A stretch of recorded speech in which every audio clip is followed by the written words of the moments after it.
ನಮಸ್ಕಾರ ರೈತ ಮಿತ್ರರೇ, ಇಂದಿನ ಈ ವಿಡಿಯೋದಲ್ಲಿ ಭಾರತದ ಪ್ರಮುಖ ಮೇಕೆ ತಳಿಗಳ ಬಗ್ಗೆ ತಿಳಿಯೋಣ. ಮೊದಲನೆಯದು ಜಮುನಾಪಾರಿ. ಈ ತಳಿಯು ಉತ್ತರ ಪ್ರದೇಶದ ಬ್ರಜ್ ಪ್ರದೇಶದ ಸ್ಥಳೀಯ ತಳಿ. ಇದು ಹಾಲು ಮತ್ತು ಮಾಂಸ ಎರಡಕ್ಕೂ ಪ್ರಸಿದ್ಧವಾಗಿದೆ. ಯಮುನಾ ನದಿಯಿಂದ ಹೆಸರು ಪಡೆದಿದೆ ಮತ್ತು ಇಂಡೋನೇಷ್ಯಾದಲ್ಲಿ ಇದನ್ನು ಇಟಾವಾ ಎಂದು ಕರೆಯಲಾಗುತ್ತದೆ. ಇದು ದೊಡ್ಡ ಗಾತ್ರದ ಮೇಕೆ ತಳಿಯಾಗಿದೆ. ಎರಡನೆಯದು ಬರ್ಬರಿ. ಈ ತಳಿಯು ಮೂಲತಃ ಪೂರ್ವ ಆಫ್ರಿಕಾದ ಸೋಮಾಲಿಯಾದ ಬರ್ಬರ ಎಂಬಲ್ಲಿಂದ ಬಂದಿದೆ. ಇವುಗಳನ್ನು ಹಾಲು ಮತ್ತು ಮಾಂಸ ಎರಡಕ್ಕೂ ಸಾಕಲಾಗುತ್ತದೆ.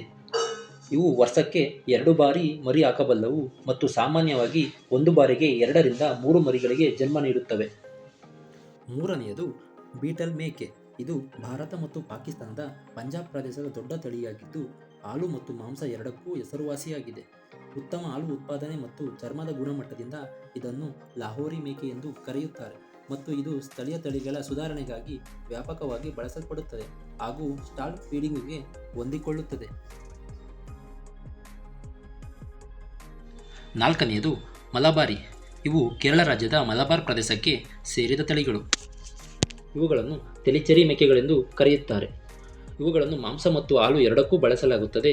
ಇವುಗಳ ಹಾಲಿನಲ್ಲಿ ಕೊಬ್ಬಿನಂಶ ಹೆಚ್ಚಿರುತ್ತದೆ. ವಯಸ್ಕ ಗಂಡು ಮೇಕೆಗಳು ಸುಮಾರು 40 ರಿಂದ 50 kg ಮತ್ತು ಹೆಣ್ಣು ಮೇಕೆಗಳು 30 ರಿಂದ 40 kg ತೂಕವಿರುತ್ತದೆ. ಐದನೆಯ ತಳಿ ಉಸ್ಮಾನಾಬಾದಿ. ಈ ಮೇಕೆಗಳು ಮೂಲತಃ ಮಹಾರಾಷ್ಟ್ರದ ಉಸ್ಮಾನಾಬಾದ್ ಜಿಲ್ಲೆಯವು. ಇವು ಕರ್ನಾಟಕದ ಉತ್ತರ ಭಾಗದ ಜಿಲ್ಲೆಗಳಾದ ಬೀದರ್, ಕಲಬುರಗಿ ಮತ್ತು ಬೆಳಗಾವಿ ಜಿಲ್ಲೆಗಳಲ್ಲಿ ಬಹಳ ಜನಪ್ರಿಯವಾಗಿದೆ. ಇವುಗಳನ್ನು ಮುಖ್ಯವಾಗಿ ಮಾಂಸದ ಉದ್ದೇಶಕ್ಕಾಗಿ ಸಾಕಲಾಗುತ್ತದೆ. ಇವುಗಳು ಮಾಂಸದ ಉತ್ತಮ ಗುಣಮಟ್ಟವಾಗಿರುತ್ತದೆ. ಇವುಗಳ ಚರ್ಮಕ್ಕೆ ಕೈಗಾರಿಕೆಗಳಲ್ಲಿ ಹೆಚ್ಚಿನ ಬೇಡಿಕೆ ಇದೆ. ಆರನೇ ತಳಿ ಕಪ್ಪು ಬಂಗಾಳಿ ಮೇಕೆ. ಈ ಮೇಕೆಯನ್ನು ಮುಖ್ಯವಾಗಿ ಮಾಂಸ ಮತ್ತು ಚರ್ಮಕ್ಕಾಗಿ ಪ್ರಸಿದ್ಧವಾಗಿದೆ. ಇದು ಕಡಿಮೆ ಆಹಾರದಲ್ಲಿ ವೇಗವಾಗಿ ಬೆಳೆಯುತ್ತದೆ, ಹೆಚ್ಚು ಮರಿ ಹಾಕುತ್ತದೆ, ವರ್ಷಕ್ಕೆ 2 ರಿಂದ 3 ಮತ್ತು ರೋಗ ನಿರೋಧಕ ಶಕ್ತಿ ಹೊಂದಿದೆ. ಇದನ್ನು ಭಾರತದ ಪಶ್ಚಿಮ ಬಂಗಾಳ, ಅಸ್ಸಾಂ, ಒಡಿಶಾ ಮತ್ತು ಬಾಂಗ್ಲಾದೇಶದಲ್ಲಿ ಸಾಕಲಾಗುತ್ತದೆ ಹಾಗೂ ಕರ್ನಾಟಕದ ರೈತರು ಸಹ ಮಾಂಸೋತ್ಪಾದನೆಗಾಗಿ ಆಸಕ್ತಿ ತೋರಿಸುತ್ತಿದ್ದಾರೆ. ಏಳನೆಯದು ಸಿರೋಹಿ ತಳಿ. ಈ ತಳಿಯು ಪ್ರಮುಖವಾಗಿ ರಾಜಸ್ಥಾನದ ಸಿರೋಹಿ ಜಿಲ್ಲೆಯಿಂದ ಬಂದ ಮೇಕೆ ತಳಿಯಾಗಿದೆ. ಈ ತಳಿಯು ತನ್ನ ಮಾಂಸ ಮತ್ತು ಹಾಲಿನ ಸಾಮರ್ಥ್ಯಕ್ಕೆ ಹೆಸರುವಾಸಿಯಾಗಿದ್ದು ಕರ್ನಾಟಕದ ಹವಾಮಾನಕ್ಕೂ ಉತ್ತಮವಾಗಿ ಹೊಂದಿಕೊಳ್ಳುತ್ತದೆ. ವಯಸ್ಕ ಗಂಡು ಮೇಕೆ ಸರಿಸುಮಾರು 50 ರಿಂದ 60 kg ತೂಕ ಮತ್ತು ಹೆಣ್ಣು ಮೇಕೆಯು 25 ರಿಂದ 45 kg ತೂಕ ತೂಗುತ್ತದೆ. ಇವು ಕಡಿಮೆ ಸಮಯದಲ್ಲಿ ಹೆಚ್ಚಿನ ತೂಕವನ್ನು ಪಡೆಯುತ್ತದೆ. ಇದರಿಂದ ಮಾಂಸದ ಉದ್ದೇಶಕ್ಕಾಗಿ ಸಾಕುವವರಿಗೆ ಲಾಭದಾಯಕ. ಇತರ ತಳಿಗಳಿಗೆ ಹೋಲಿಸಿದರೆ ಇವುಗಳಲ್ಲಿ ರೋಗ ನಿರೋಧಕ ಶಕ್ತಿ ಹೆಚ್ಚಾಗಿರುತ್ತದೆ. ಎಂಟನೆಯ ತಳಿ ಜಕ್ರಾನ್. ಈ ತಳಿಯು ರಾಜಸ್ಥಾನದ ಆಳ್ವಾರ್ ಜಿಲ್ಲೆಯ ಜಕರಾ ಗ್ರಾಮದಿಂದ ಬಂದಿದೆ. ಇವುಗಳ ವೇಗದ ಬೆಳವಣಿಗೆಯಿಂದಾಗಿ ಮಾಂಸದ ಉದ್ದೇಶಕ್ಕೂ ಸಾಕಾಣಿಕೆ ಮಾಡಲಾಗುತ್ತದೆ. ವಯಸ್ಕ ಗಂಡು ಮೇಕೆ ಸುಮಾರು 55 ರಿಂದ 60 kg ಮತ್ತು ಹೆಣ್ಣು ಮೇಕೆ 45 ರಿಂದ 50 kg ತೂಗುತ್ತದೆ.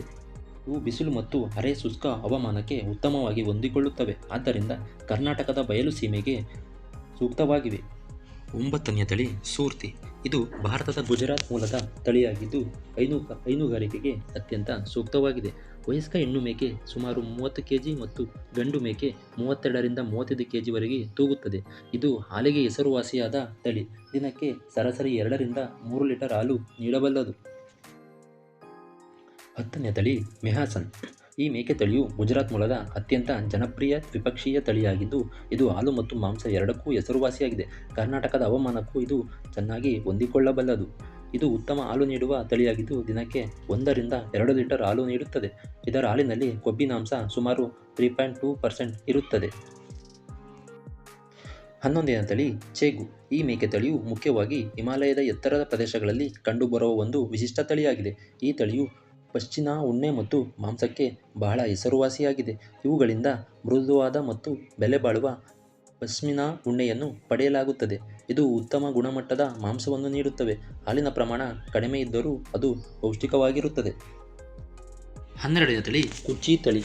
ಈ ತಳಿಯು ಮುಖ್ಯವಾಗಿ ಗುಜರಾತ್ನ ಕಚ್ ಪ್ರದೇಶದಲ್ಲಿ ಕಂಡುಬರುತ್ತದೆ. ಇದು ಹಾಲು ಮತ್ತು ಮಾಂಸ ಎರಡಕ್ಕೂ ಉಪಯುಕ್ತವಾದ ದ್ವಿಮುಖಿ ತಳಿಯಾಗಿದೆ.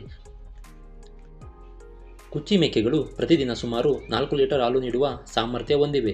ಈ ತಳಿಯು ಶುಷ್ಕ ಮತ್ತು ಪ್ರತಿಕೂಲ ಹವಾಮಾನ ಪರಿಸ್ಥಿತಿಗಳಿಗೆ ಸುಲಭವಾಗಿ ಹೊಂದಿಕೊಳ್ಳುತ್ತದೆ. 13ನೇ ತಳಿ ಅಟ್ಟಪ್ಪಾಡಿ ಬ್ಲಾಕ್. ಇವು ಕೇರಳದ ಅಟ್ಟಪ್ಪಾಡಿ ಬೆಟ್ಟದ ಸಾಲುಗಳಲ್ಲಿ ಕಂಡುಬರುತ್ತವೆ. ಈ ಪ್ರದೇಶದಲ್ಲಿ ವಾಸಿಸುವ ಇರುಳ, ಮುಡಗ ಮತ್ತು ಕುರುಂಬ ಎಂಬ ಬುಡಕಟ್ಟು ಜನಾಂಗದವರು ಶತಮಾನಗಳಿಂದ ಈ ಮೇಕೆಗಳನ್ನು ಸಾಕುತ್ತಿದ್ದಾರೆ.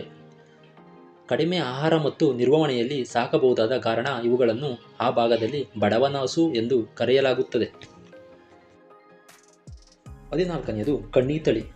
ಈ ತಳಿಯು ಮುಖ್ಯವಾಗಿ ತಮಿಳುನಾಡಿನ ದಕ್ಷಿಣ ಭಾಗಕ್ಕೆ ಸೇರಿದ ಒಂದು ಅತ್ಯಂತ ಎತ್ತರವಾದ ಮತ್ತು ಪ್ರಸಿದ್ಧವಾದ ಮೇಕೆ ತಳಿಯಾಗಿದೆ. ಇವುಗಳನ್ನು ಮುಖ್ಯವಾಗಿ ಮಾಂಸಕ್ಕಾಗಿ ಸಾಕಲಾಗುತ್ತದೆ. ಇವುಗಳ ಮಾಂಸವು ಕಡಿಮೆ ಕೊಲೆಸ್ಟ್ರಾಲ್ ಹೊಂದಿದ್ದು ಉತ್ತಮ ಗುಣಮಟ್ಟದಾಗಿರುತ್ತದೆ. ಈ ತಳಿಯು ಒಂದು ಬಾರಿಗೆ 2 ರಿಂದ 3 ಮರಿಗೆ ಜನ್ಮ ನೀಡುವ ಸಾಮರ್ಥ್ಯ ಹೊಂದಿದೆ. 15ನೇ ತಳಿ ಬಿರಾರಿ. ಈ ತಳಿಯು ಮಹಾರಾಷ್ಟ್ರದ ವಿದರ್ಭ ಪ್ರದೇಶಕ್ಕೆ ಸೇರಿದ ಒಂದು ಪ್ರಸಿದ್ಧ ಮೇಕೆ ತಳಿಯಾಗಿದೆ.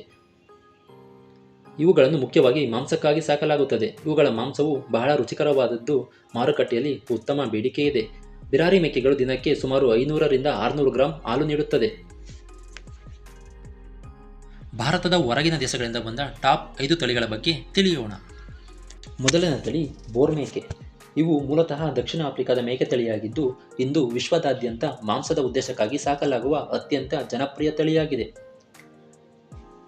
ಇವು ಬಹಳ ವೇಗವಾಗಿ ಬೆಳೆಯುವ ತಳಿಯಾಗಿದೆ. ವಯಸ್ಕ ಗಂಡು ಮೇಕೆಗಳು ಸುಮಾರು 110 ರಿಂದ 135 kg ಮತ್ತು ಹೆಣ್ಣು ಮೇಕೆಗಳು 90 ರಿಂದ 100 kg ತೂಕವಿರುತ್ತದೆ. ಎರಡನೆಯ ತಳಿ ಆಲ್ಪೈನ್ ತಳಿ. ಈ ತಳಿಯು ಮೂಲತಃ ಫ್ರೆಂಚ್ ಆಲ್ಪ್ ಪರ್ವತ ಶ್ರೇಣಿಯ ತಳಿಗಳಾಗಿವೆ. ಇವುಗಳಲ್ಲಿ ಮುಖ್ಯವಾಗಿ ಹಾಲು ಉತ್ಪಾದನೆಗಾಗಿ ಸಾಕಲಾಗುತ್ತದೆ ಮತ್ತು ಇವುಗಳು ಪ್ರಪಂಚಾದ್ಯಂತ ತಮ್ಮ ಅಧಿಕ ಹಾಲು ನೀಡುವ ಸಾಮರ್ಥ್ಯಕ್ಕೆ ಹೆಸರುವಾಸಿಯಾಗಿವೆ. ಇವು ದಿನಕ್ಕೆ ಸರಾಸರಿ 3 ರಿಂದ 4 ಲೀಟರ್ಗಳಷ್ಟು ಹಾಲು ನೀಡುವ ಸಾಮರ್ಥ್ಯ ಹೊಂದಿವೆ.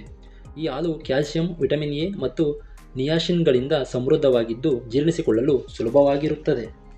ಮೂರನೆಯ ತಳಿ ಸಾನೆನ್ ತಳಿ. ಇವುಗಳನ್ನು ಪ್ರಪಂಚದ ಹಾಲಿನ ರಾಣಿ ಎಂದು ಕರೆಯಲಾಗುತ್ತದೆ. ಇವು ಮೂಲತಃ ಸ್ವಿಟ್ಜರ್ಲ್ಯಾಂಡ್ನ ಸಾನೆನ್ ಕಣಿವೆಯ ತಳಿಗಳಾಗಿವೆ. ಇವು ವಿಶ್ವದ ಅತಿದೊಡ್ಡ ಹಾಲಿನ ಮೇಕೆ ತಳಿಗಳಾಗಿವೆ. ಗಂಡು ಮೇಕೆಗಳು ಸುಮಾರು 75 ರಿಂದ 90 kg ಮತ್ತು ಹೆಣ್ಣು ಮೇಕೆಗಳು 60 ರಿಂದ 70 kg ತೂಗುತ್ತದೆ. ಇವುಗಳು ಶಾಂತ ಸ್ವಭಾವದವು ಮತ್ತು ದೀರ್ಘಾವಧಿ ಹಾಲಿನ ಉತ್ಪಾದನೆ ಮತ್ತು ಉತ್ತಮ ಸಂತಾನೋತ್ಪತ್ತಿಗಾಗಿ ಸಾಕುತ್ತಾರೆ. ನಾಲ್ಕನೇ ತಳಿ ಟೋಗನ್ಬರ್ಗ್. ಈ ತಳಿಯು ವಿಶ್ವದ ಅತ್ಯಂತ ಹಳೆಯ ಮತ್ತು ಪ್ರಸಿದ್ಧ ಹೈನುಗಾರಿಕೆ ಮೇಕೆ ತಳಿಗಳಲ್ಲಿ ಒಂದಾಗಿದೆ. ಇವು ಸ್ವಿಟ್ಜರ್ಲ್ಯಾಂಡ್ನ ಟೋಗನ್ಬರ್ಗ್ ಕಣಿವೆಯ ಮೂಲದವು. ಇವು ಮಧ್ಯಮ ಗಾತ್ರದ ಮೇಕೆಗಳು. ಹೆಣ್ಣು ಮೇಕೆಗಳು ಕನಿಷ್ಠ 55 kg ಮತ್ತು ಗಂಡು ಮೇಕೆಗಳು 68 kgಗಿಂತ ಹೆಚ್ಚು ತೂಗುತ್ತವೆ. ಇವು ದಿನಕ್ಕೆ 3 ರಿಂದ 4 ಲೀಟರ್ ಹಾಲು ನೀಡಬಲ್ಲವು. ಇವುಗಳ ಹಾಲಿನಲ್ಲಿ ಕೊಬ್ಬಿನಾಂಶ 3% ರಷ್ಟು ಇರುತ್ತದೆ. ಐದನೇ ತಳಿ ಆಂಗ್ಲೋ ನ್ಯೂಬಿಯನ್ ತಳಿ. ಈ ತಳಿಯು ಬ್ರಿಟಿಷ್ ಮತ್ತು ಆಫ್ರಿಕಾ ಭಾರತೀಯ ಮೂಲದ ಮೇಕೆಗಳ ಸಂಕರಣದಿಂದ ಹುಟ್ಟಿದ ಒಂದು ಅತ್ಯುತ್ತಮ ತಳಿಯಾಗಿದೆ. ಇವು ದೊಡ್ಡ ಗಾತ್ರದ ಮೇಕೆಗಳು.